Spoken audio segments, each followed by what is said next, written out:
1 ராஜாக்கள் 17ஆம் அதிகாரம் 12ஆம் வசனத்தில், ஒரு பிடி மாவும் கலயத்தில் கொஞ்சம் எண்ணெயும் அல்லாமல் என்னிடத்தில் இல்லை என்று. அல்லேலூயா. இங்கே பாருங்கள், இல்லைன்னு சொல்லி முடிச்சிட்டாங்க, ஒரே வார்த்தையாக முடிச்சிட்டாங்க. கொஞ்சம் மாவு கலயத்தில் கொஞ்சம் எண்ணெய், அவ்வளவுதான் இருக்குது, இவ்வளவுதான் இருக்குது, எனக்கே பத்தாது, இதை நானும் என் பிள்ளையும் சாப்பிட்டு என்ன செய்ய போகிறோம்? ஆமாம், மடிய போகிறோம், என்னிடத்துல வேறு எந்த ஆடையும் இல்லை. தீர்க்கதரிசி சொல்கிறாரு, அந்த ஒரு பிடி மாவையும் அந்த கொஞ்சம் எண்ணெயும் சுட்டு எனக்கு கொண்டு வான்றாரு. அல்லேலூயா. இதில் பெரிய காரியம் அடங்கியிருக்கு பாருங்க. அவங்களுடைய இருதயம், இவருடைய இருதயம், அவருடைய நிலைமை, இவருடைய நிலைமை, ரெண்டு பேருடைய நிலைமையும் நேர் ஆப்போசிட். பஞ்சம், வறுமை, மரணம். இங்கே இந்த தாயாருடைய இடத்துல, இங்கே கர்த்தருடைய வார்த்தை, இவனுக்கும் பசி, கர்த்தருடைய ஆசீர்வாதத்தின் வார்த்தை, மூன்று இடத்துல இருக்கிறது. இப்போ இந்த பசியை இவன் தீர்த்தாலானா இங்கிருந்து என்ன செய்கிறது? கர்த்தருடைய வார்த்தை வருகிறது. கர்த்தருடைய வார்த்தை வருமானால் இந்த அற்பமாய் எண்ணப்படுகிற இந்த பசியின் காரணங்கள் என்ன செய்கிறதா? ஆமாம், இது பெரிய போராட்டம் அந்த தாயாருக்குள்ள. அவங்க சொல்கிறாங்க, கொண்டு வந்து அவருக்கு கொடுத்துட்டாங்க. அல்லேலூயா.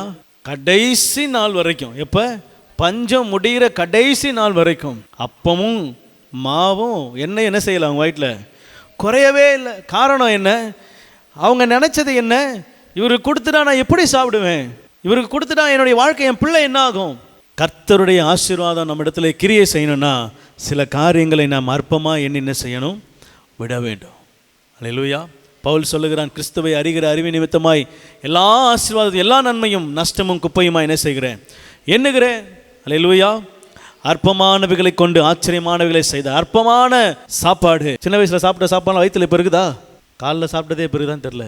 என்ன அற்பமான சாப்பாடு, அது எங்கே போகிறது? மறைந்து போகுது. அதில் சும்மா ஒரு 2 சொட்டு, ஒரு 5 சொட்டு உள்ள எனர்ஜி போகுது, அவ்வளவுதானே தவிர மற்றபடி அதில் வேறு ஒரு காரியமும் இல்லை. அற்பமான உணவு, அற்பமான சாப்பாடு. அதை கொடுத்ததினால ஆயுசுக்கும் அதை என்ன செய்கிற கர்த்தர் பெருக பண்ணுகிறவராக இருக்கிறார். ஜீவனை பாதுகாத்து தருகிறவராக இருக்கிறார். ஒரு கையளவு மேகம்தான், ஆனால் பெருமழையை என்ன செய்கிறது?